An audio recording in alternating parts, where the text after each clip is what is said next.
از جایی که استاد بحث مولانا رو پیش کشیدیم، من هم تو ارشد هم تو بحث دکتری گفتگو و صلح رو کار کردم و انتخاب داستان‌هایی برای آموزش به کودکان، ولی متاسفانه جامعه خراشیده‌ای داریم. یعنی تاب‌آوری اجتماعی در جامعه ما به شدت تنزل پیدا کرده با توجه به شرایطی که ما الان می‌بینیم تو روزمره زندگی اجتماعی و فردی.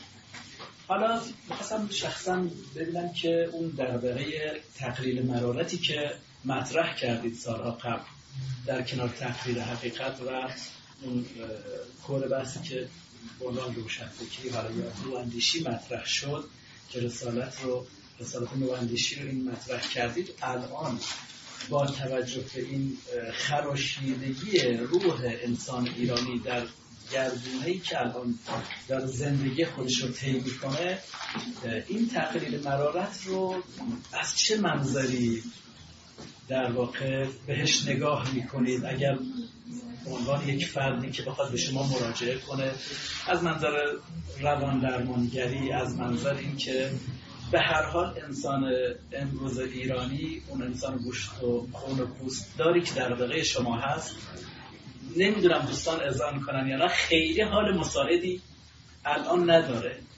خیلی نمیتونیم از گفتگو از صلح، بیشتر باید بریم به سمت تاب‌آوری اجتماعی. شما این رو از منظر تقلیل مرارت الان با توجه به اون تئوری که قبلا بهش نگاه می‌کردید، آیا تجدید نظری داشتید بهش؟ آیا احساس میکنید هنوز ما وظیفه‌مون تقلیل مرارت هست؟ بهش چجوری نگاه میکنید این مسئله رو؟ ممنون میشم یه مقدار در این حوزه صحبت بکنید. تشکر. من برخلاف بعضی از دوستان خیلی به آینده ایران امیدوارم و هر وقت میگم یاد یک داستان میفتم که اون داستان رو براتون بگم. در دولت آقای خاتمی یک ایام عیدی بود، یه تعدادی از نیروهای جناح چپ که اون وقت قدرت در دست داشتن آمده بودن برای مراسم عید و بازدید عید منزل ما. تعداد فراوان بودن، شاید نزدیک 25 نفر. یکی از اون افرادی هم که بود آقای حجاریان، سعید حجاریان. یکی از دوستان گفتن که آقای ملیکان شما راجع به آینده ایران نظرتون چیه؟ من برای که بگم ارزشی قائل نشید برای داوری من و بقعی قائل نشید برای داوری من، حالا من داوری میکنم اما هیچ ارزشی نداره، روش حساب نکنید. در آنم گفتم که من نه علم سیاست خوندم، نه فلسفه سیاست، نه فلسفه سیاسی و نه دانش سیاسی دارم، نه نگرش سیاسی و نه بینش سیاسی. هیچ کدومش من نه. اما خیلی امیدوارم به آینده ایران. اصلا میگم این امیدواری من روش حساب نکنید چون من هیچ روزی بلد نیستم. آقای حجاریان گفتن به همین دلیل امیدوارم چون هیچ بلد نیستم. من هنوزم همون مقدار هیچ بلد نیستم از سیاست و همون مقدار امیدوارم. خب این نشون میده که من در این مدت مدید که از اون تاریخ میگذره نزدیک 20 سال و شاید هم بیشتر، نه دانش سیاسی، نه بینش سیاسی، نه نگرش سیاسی بیشتر نشده. علم سیاست رو نمیدونم، فلسفه سیاست و فلسفه سیاسی هم نمیدونم، اما خوبه چون هنوز امیدم رو نگه داشتم. بنابراین اول چیزی که میخوام عرض کنم اینه که من خیلی امیدوارم، من متوجهم که چقدر ما در این 45 سال درد و رنج قائلمون شد و چقدر عقب رفتیم و چقدر به سرنوشت قوم ایرانی ظلم و خیانت شد. اینا رو همه رو توجه دارم، ولی معتقدم آینده جامعه ایرانی خیلی خوب خواهد. برگردم به یک رأی فلسفی که گفته میشه که در عالم طبیعت یا تعبیری در دنیا هیچ خیلی نیست الا که یک سلسله آثار جمعی شر داره و هیچ شری هم نیست الا که یک سلسله آثار جمعی خیر داره. و این 45 سال که واقعا شر هم در شر بوده، به نظر من یه خیراتی هم داشته و اون خیراتی که دستمایی اون میده و دست فکر کنم آینده جامعه ایرانی آینده خوبی میشه. این یک نکته دومی که اگر بخوایم به صورت کلی بیان بکنیم، به هر حال بهروزی جامعه اگر بخوایم خیلی کلی بیان کنیم به 3 عامل بسیده. یک عامل سیاست، یک عامل اقتصاد و یک عامل فرهنگ. به کلی ترین صورت اگه بخوایم بیان کنیم این 3 عامل نتوی جامعه رو یا بالا میبرن و یا پایین میارن. یکی عامل سیاستی و نظام سیاسی حاکم بر یک جامعه است، یکی عامل اقتصاد و مناسبات اقتصادی رایج در جامعه و یکی هم فرهنگ جامعه. من واقعا هیچ وقت خودم نه در سیاست و نه در اقتصاد هیچ چیزی برای گفتن نداشتم. بنابراین از اول هم به خاطر اینکه چیزی در اون حوزه نداشتم و هم به خاطر یک اصلی که بهش میگم اصالت فرهنگ و معتقدم فرهنگ از سیاست مهمتره و فرهنگ از اقتصاد هم مهمتره، از اول رفتم سراغ فرهنگ. بنابراین اون چیزی هم که تحت عنوان تقلید مرارت گفتم ناظر به مسئله فرهنگ. بقیه امور رو من در بابش نه ورودی دارم و نه چندان علاقه. من خیلی به اصالت فرهنگ قائلم که بزرگترین مشکل یک جامعه یا بزرگترین مشکل یک جامعه یا علت و علت مشکلات یک جامعه فرهنگ اون جامعه است. سیاست میوه‌ای است که بر درخت فرهنگ ظاهر میشه. اقتصاد هم میوه‌ای است که بر درخت فرهنگ ظاهر میشه. و اگر میوه گندیده است، فاسد، مسموم کننده است، بدمزه است، ناشی از اینکه خود اون درختی عیب و نقصی و آفتی پیدا کرد. بنابراین من تمام اون بحثی که راجع به تقلید حقیقت و تقلید مرارت گفتم در مورد خودم ناظر به مسائل فرهنگی، نه ناظر به مسائل سیاسی و نه ناظر به مسائل اقتصادی. اینم یه نکته سومی که ناظر است به سخنان سرورم اینه که من واقعا معتقد نیستم که ما باید چشم انتظار یک تحول سیاسی یا یک تحول اقتصادی باشیم تا از اون من بهتر بشه. من معتقدم خوب ما فرض رو بر این بگذاریم که تا آخر عمرمون هم این رژیم سیاسی سر جاش هست و بنابراین نمیتونیم عمرمون رو ضایع کنیم ببینیم که خب منتظر نشستیم که رژیم سیاسی مثلا از میان بره یا بر سر عقل بیاد، ولی خب از میان نرفت، بر سر عقل هم نیامد و من هم خودم رو محکوم کردم به یک زندگی بدون بهروزی و یک زندگی ناخوب و یک زندگی ناخوش. ما باید فرض رو بر این بگذاریم که تا آخر عمر فرض رو بر این بگذاریم، نمیگم واقعیت اینه، ولی فرض رو بر این بگذاریم که عمر ما زودتر از عمر این رژیم سر میاد و بنابراین باید یه اندیشه برای خودمون داشته باشیم که زندگیمون رو خوب و خوش به سر ببریم. خب البته هم خوبی در یک نظام سیاسی فاسد مشکله، هم خوشی در یک نظام سیاسی فاسد مشکله، ولی مشکل غیر از یک محاله و بنابراین خوبه که هر کدام در اندیشه زندگی خوب و خوش باشیم برای خودمون و برای همون. بعد منتظر ننشیم، چون واقعا انتظارها خیلی هاش در واقع برآورده نشد. شما مگه کم در این 45 سال کسانی دیدید که مرد از دنیا رفتن با اینکه رژیم سیاسی همزدش باقی بوده؟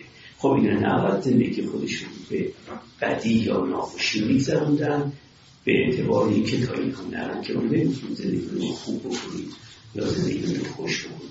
این به نظر من هم خلاف واقعیه و هم یه مقداری دارم دغدغه وجود رو خودش رو نداره که اینجور رها میکنه سرنوشت خودش رو در دست مثلا رژیم سیاسی حاکم بر جامعهش. بنابراین ما باید کاری که از دست برمیاد برای شخص خودمون و برای همراهان خودمون، حالا در این مورد بیشتر باید بگم هموطنان خودمون ولی اساسا همراهان خودمون باید این کار انجام بدیم. و من معتقدم که اگر روی این زخم خوردگی که سربرم فرمودن درست هم فرمودن برای این زخم خوردگی اگه خیلی مصر بشیم و کاری نمی کنیم، فکر میکنیم که هوا هم منصوراست فعالیت هایی به باد داره میره. من میگم نه، روی این زخم خوردگی خیلی تکیه نکنیم، روی اون جهات مثبتی که از اون جهات مثبت میشه استفاده کرد تکیه بکنیم. وگرنه اگر به زخم نگاه کردید من فکر میکنم امیدتون از دست میدید و فکر میکنم نشاط حیاتیتون از دست میدید. چرا؟ چون گمان میکنید که اصلا سودی نداره این فعالیتی که من میکنم.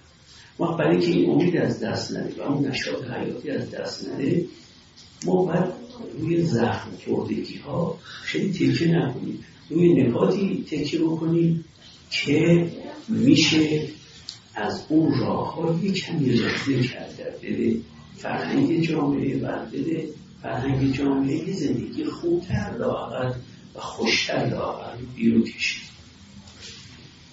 اینم یک نکته. اما این نکته آخری میخوام عرض بکنم، اون نکته آخری که خب تقلیل مرارت و خوندیم، یعنی موقع تو میتونی درد رنج بشر خواهش کنیم. این تقلیل مرارت از حوزه های مختلفی میتونی تقسیم کنیم. من معتقدم همه علوم و معارف بشری بلا استثنا همشون دارن به بشر خدمت، اما در این حال 5 حوزه هست که به نظر من اگه کسی میخواد به دنبال تقلیل مرارت باشه بیشتر باید تو این 5 حوزه ناخنک بزنه و سرک بکشه. یکی حوزه بعضی از شاخه‌های فلسفه است. دقت کنید نگفتم همه شاخه‌های فلسفه، بعضی از شاخه‌های فلسفه است که این هنر رو دارن که میتونن یک مرهمی برای زخم‌های بشریت داشته باشن. این یک. دوم روانشناسی، همه شاخه‌های روانشناسی برخلاف فلسفه که گفتم برخی از شاخه‌های فلسفه، همه شاخه‌های روانشناسی، چه روانشناسی فردی چه روانشناسی اجتماعی و روانشناسی‌های خاص‌تر. این هم شاخه دوم. شاخه سوم ادبیات جهانی، یعنی رمان‌های بزرگ، شعرهای شاعران جهانی گفتن. اینا بسیار بسیار کار و غافل نباشید هیچ وقت مثل پدرانمون فکر نکنید و مادرانمون که وقتی بچه‌شون میگن رمان میکنه گفتن داره عمرت ضایع میکنی، بویی بیاد بگیره قصه خوندن که هنر نیست. بزرگترین درمان‌هاشون در رمان‌های بزرگ جهان می‌بینیم و در اشعار بزرگ جهان. نه حوزه سومه. حوزه چهارم به نظر من مشترکات نظام‌های عرفانی جهان، نه اختصاصاتشون، مشترکات همه نظام‌های عرفانی جهان و قسمت پنجم مشترکات آموزه‌های ادیان و مذاهب، اونم باز نه اختصاصی‌ها، مشترکات همه ادیان و مذاهب. تو این 5 حوزه آدم میتونه پیدا بکنه مرهمی بر زخم‌های بشر و از جمله بشر ایرانی کنونی و از جمله بشری که در این 45 سال اخیر تو ایران زندگی می‌کنه و اینا رو دست کم نگید، واقعا دست کم نگید. یعنی بگم فکر نکنید اینا یک نوع آرزو و اندیشی و خیال پروری که فکر میکنن اگه داری کتاب رو باز کنید توش چیزایی پیدا میشه. نه، اتفاقا هر چیزی برای پیدا میشه به نظر من تو این کتاب هست که پیدا میشه.